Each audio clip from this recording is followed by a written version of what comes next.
Ladies and gentlemen, welcome to a special episode of Did I Learn Anything During the Country series? So I saw another video on YouTube. I think it was like an American. He did like a Canadian quiz or something. He does all these reaction videos to Canada content. I'm like, you know what? I've watched 12 videos now about Russian history, so I should probably know a thing or two about it. And I would figure, hey, why not? Let's quiz myself. I thought this would be fun. So here's a quick little video while we're deciding the next country series. So I've decided and I've picked 4 quizzes here. I only looked at the first question for each quiz to sort of guess how easy they would be. So I've put this one as the easiest, this one is the second, or sorry, no, this one should be the second, this one is the third, and then this is gonna be pretty hard. All right, so let's start off super easy here, exploring Russian history. Only 7 questions here from Britannica. So what was the name of Tsar Nicholas II's wife? Well, that's easy, Alexandria, and she was German. Yes, a German princess, and the Tsar and the Kaiser, they actually knew each other quite well. Apparently they used to dress up in each other's uniforms, as I read through one of the comments, and yeah, so they were good friends. Which of these wars was fought by Russia? The Boer War, that was South Africa, so no. The Sepoy Mutiny, I don't know what that is. The War of 1812, obviously not. The Crimean War, yes, easy. Super easy. What was the name of the struggle between the United States? It was definitely, yes, World War II. No, it was the Cold War. Crimean with the Civil War. Yes, so the Cold War, obviously, from basically the Second World War II ended until the collapse of the Soviet Union in 1991. Though there were some peaks, right? In the 60s, there was more tension. From what modern country did Joseph Stalin come? This might not know this one, but it's Georgia. Yes, so he actually spoke with a Georgian accent through his entire life, a kind of a soft Georgian accent, apparently. I don't even know what that would really be, but apparently that was it. And if you go to Georgia nowadays, there is sort of kind of Stalin memorabilia and stuff that they sell for tourists. In what modern country did the Battle of Stalingrad take place? That's easy. That's Russia. And if I remember correctly, Stalingrad used to be called Tsarliv... My Russian's not that good, but then it was named after Stalin because he took place in that battle. Well, not in the Battle of Stalingrad, but during the Russian Revolution, in the Civil War. Stalin was sort of made famous through being a general at the city, and then it was renamed Stalingrad. Who was the first democratically elected president? No, I almost clicked Gorbachev there. Boris Yeltsin, who then the 1993 coup, as we saw in the MFKRZ, the day Russian democracy died video. All right, and what was the name of the Russia the Terrible? Ivan. Boom. Ivan the Terrible. All right, so that was pretty easy. 7 out of 7. Come on, that wasn't that hard. So let's keep going here. This one's from Wondrium Daily. Only a couple of questions here. There's only 10 questions. What city became the capital of Russia in 1712? Okay, so 1712, so that would have been St. Petersburg. There you go. Moscow served as the capital until the 18th century, however, yeah, under Peter the Great, because he wanted to Europeanize things, right? He wanted Russia to be more of a European power, and so he moved to St. Petersburg, and then you have the famous palace there as well, the Winter Palace. Which of the following is not true regarding Ivan the Terrible? His oldest son, Ivan Ivanovich, inherited the throne upon his death? I don't think that's true. He became an orphan at the age of 8? Maybe. When he was 13, he ordered his cousin. That sounds like something he would do. The most iconic and powerful component was his crown itself. Of his coronation regalia. Okay, sure. Was it his son? Who was after Ivan the Terrible? Ivan Ivanovich. Or when did he become an orphan? I think it's this one. It was Ivan Ivanovich. Yeah, that was it. Oh, he killed his old... Oh, of course, he bludgeoned him over the head. Yeah. Right. He became an orphan at the age of 8, really? Okay. All right, there you go. First wrong one. Who is largely responsible for bringing Christianity? So that would be Prince Vladimir. Yes. He was who brought Christianity to the Russian people and Eastern Orthodoxy. In what year did the Marxist, that's a new word, Marxist Bolsheviks come into power? 1917. Though that's kind of true-ish. That I guess they were first in power in 1917, but that really wasn't their that wasn't when they totally eclipsed power. That was just the year of the October Revolution and the Russian Civil War. So, okay, I see what you mean. I guess really the total eclipse of power would have been in 1921 after the Russian Civil War. I don't think I would have known most of this actually before taking this quiz, or sorry, before doing this country series. Which of the following is not true regarding Peter the Great? He changed the Russian calendar, that he did. He spent much of his reign battling his brother Ivan for the throne. He had a rowdy lifestyle and enjoyed drinking excessively and throwing large parties. That sounds like pretty typical Tsarist behavior. Attempt to secularize Russia. Yes, that is true. He ordered men to shave his beards. Yeah, I think it's that he spent much of his... Yeah, he didn't... No, there was no family drama in this one. But I like this one, that he ordered men to shave their beards, and he had a dress code for women. Yes, he had a beard tax. So for people who wanted to grow a beard, which obviously looks less European and more Slavic, I guess. Yeah, cool. Which Russian artist attained renown during Peter's reign? Oh, I don't know. Yep. I'm going to guess that. Okay. State Chancellor. Okay, yep. Didn't know that one at all. No idea. Okay. Who was the Academy of Sciences' first Russian-born professor of chemistry?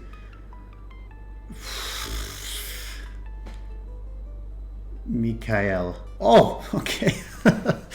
That was just a complete guess. So he's regarded as the first to discover the law of mass conservation. Huh. And the caloric thermal... Okay, cool. All right, not doing too bad. What marked a period... the Stalin era.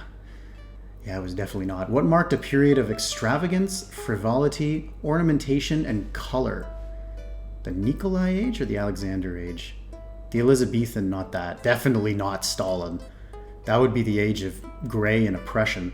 The Alexander age. It was the Elizabethan age. What? The Elizabethan age. Catherine the...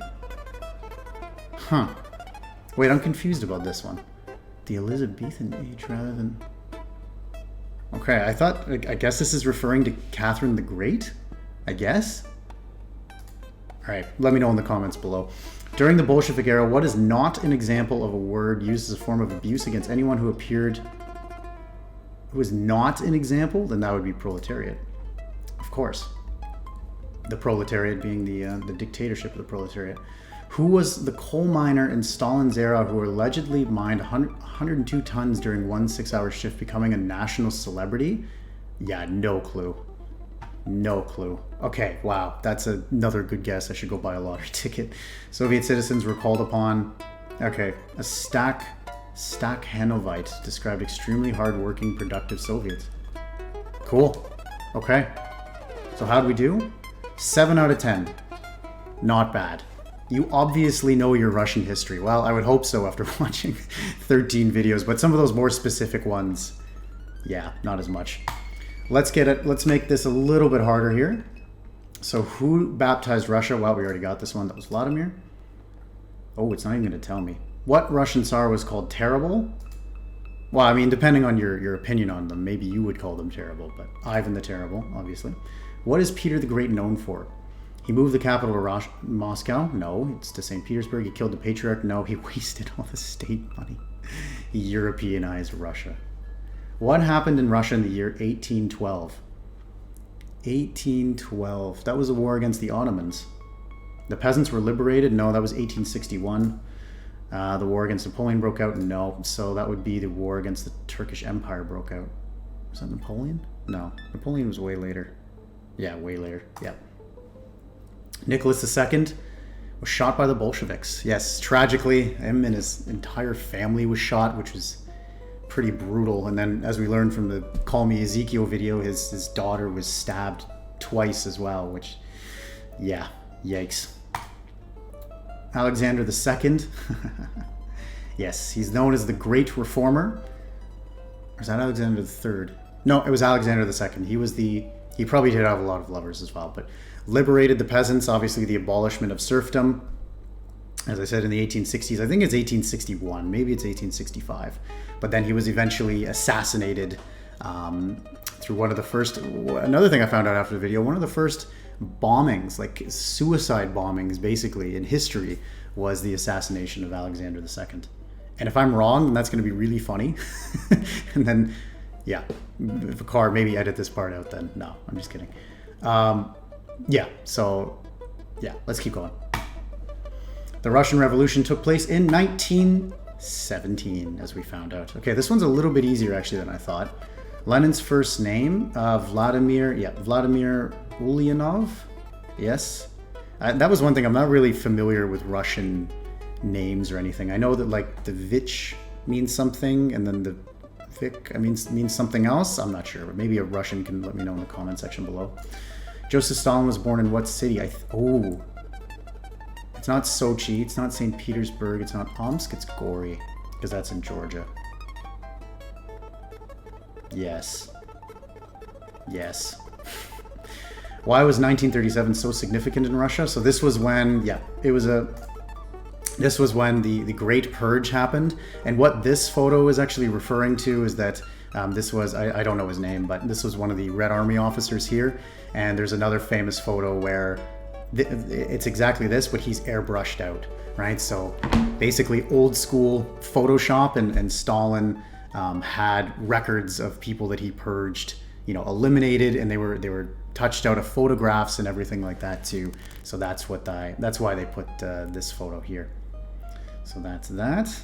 All right. World War II is known in Russia as the Great Patriotic War, something that is still very much celebrated to this day. And depending on your opinion, but at least in my opinion, it's become something more of a sort of nationalist fervor and not as much about honoring the fallen of World War II, but rather how great and amazing and nationalist Russia is. But I digress.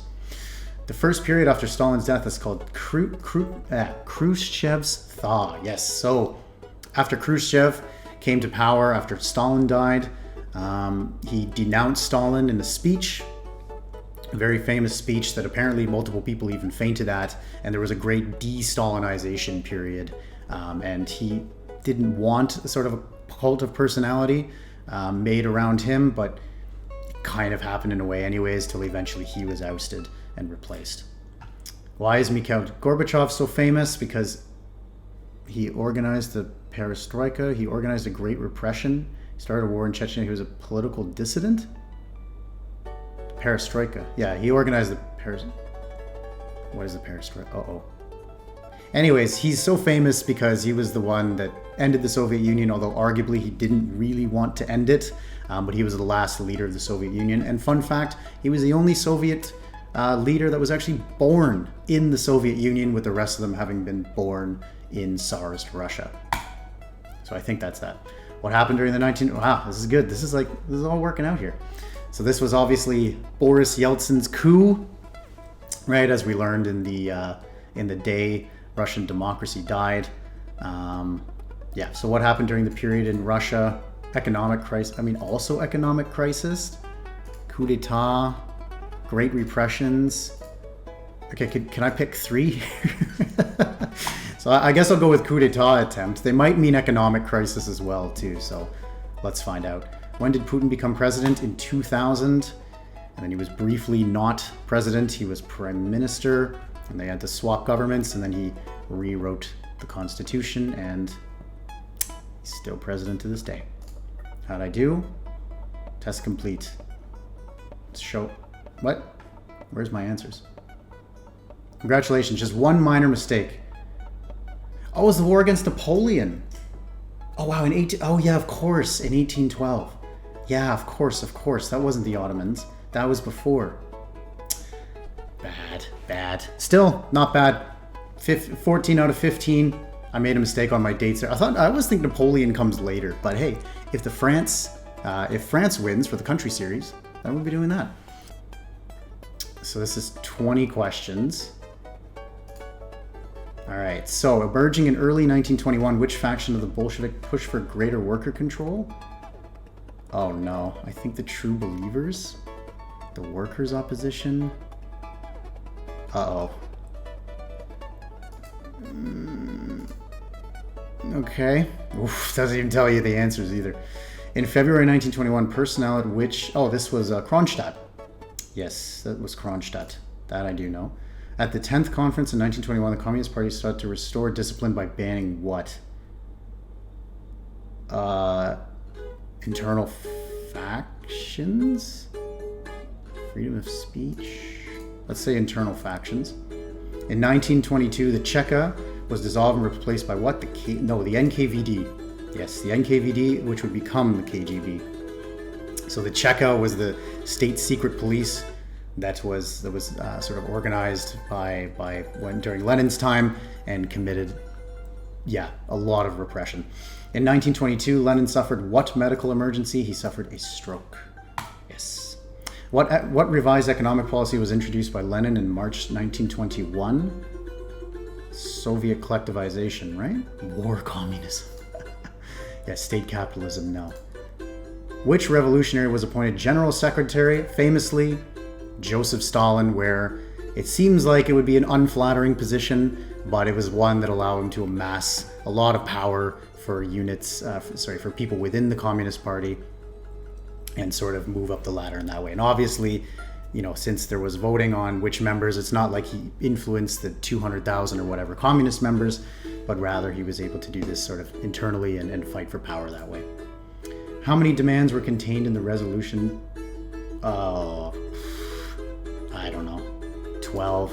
Sounds like a nice number. Let's say 12. Which Bolshevik revolutionary was a significant social reformer and the wife? Wow. I have no clue. Maria. Nice name. Which Bolshevik was not a member of the Troika, the three-man... not Lev. So I think, if I remember correctly, he's famous too. And I don't remember. I think it's this guy, Zinozhev, I think. What was the name was given to the widening gap between prices and food as described by Trotsky? This is hard. This is really hard. Sure. What was the name given to the merchants and hawkers? Yes, so that was the kulaks, right? So the kulaks were sort of hated because they were wealthy, not like super rich, but more wealthy peasants, and they were very successful farmers, and they were quite hated for that. In his reforms of early 1921, Lenin promised that the state would retain control. I don't know. The beating industrial heart, I guess. Oh, this one's gonna be bad. Yikes. According to the political testament, what? Oh, he, I think he lacked patience. I think that's what he said. Yeah, I think he lacked patience or something. I think that's what he said. I don't think, did he call him sadistic and depraved? Maybe not. That's a pretty big diss, though. I think it was that he lacked patience, but he definitely was sadistic. Which Bolshevik leader was an advocate of women's rights and free love? No clue. That guy. In March 1921, a handful of anti-Bolsheviks from Kronstadt, I think they went to Germany, no? Yeah, I think they went to Germany. I might be wrong. What was the name that was given to the brutal repressions of political opponents implemented by the Bolsheviks? That was the Red Terror. Yes. Not the first, not the last. Pravda, because I remember hearing that name, but yeah. 1922, the Soviet government authorized the confiscation of property from what organizations? Private homes? No, large banks. Yeah? I don't know. It's all ours, comrade. No. I'm gonna guess that one. On the orders of Stalin, Trotsky was expelled in 1929, forced to relocate to, where did he go first? I know eventually he ends up in Mexico, and eventually he ends up getting an ice pick to the back of his head. But where did he go first? Maybe Greece? Wasn't Britain. Or did he go to Britain? Maybe Greece? No, that doesn't sound right either. I guess Turkey? Okay. I'm going to get a lot of these wrong. Oh, I was right on that one. Yeah, 35%. Dreadful. Okay, so what did I get wrong here? So that was the True Believers. All right, I kind of thought that was right. Oh, the OGPU. Ah, okay. 6, the new economic policy. Okay, sure. So this one was 15. That was a guess. That one was also a total guess. That was Leon Trotsky. That was not a part of the Troika. Interesting. Okay. I did not know that. The prosperity gap, the scissor crisis. Okay. The Nepmen. I thought it was the kulaks. Wow. Okay. The beating industrial heart. He was too rude. Nikolai Berkinen. It was Finland. Okay. Actually, yeah, that makes way more sense. And Russian Orthodox churches. Cool. All right. So there you go. That was that. That's how well that I know my Russian history. Apparently decent enough. But yeah, cool. Well, I hope you guys enjoyed this one. I thought this was going to be kind of a fun little thing to do to see how much I learned, how much you guys learned if you followed along, tried and guessed as well. And I'll be doing this for whatever country series come next. So hope you enjoyed. And yeah, see you guys in the next country series. All the best. Take care.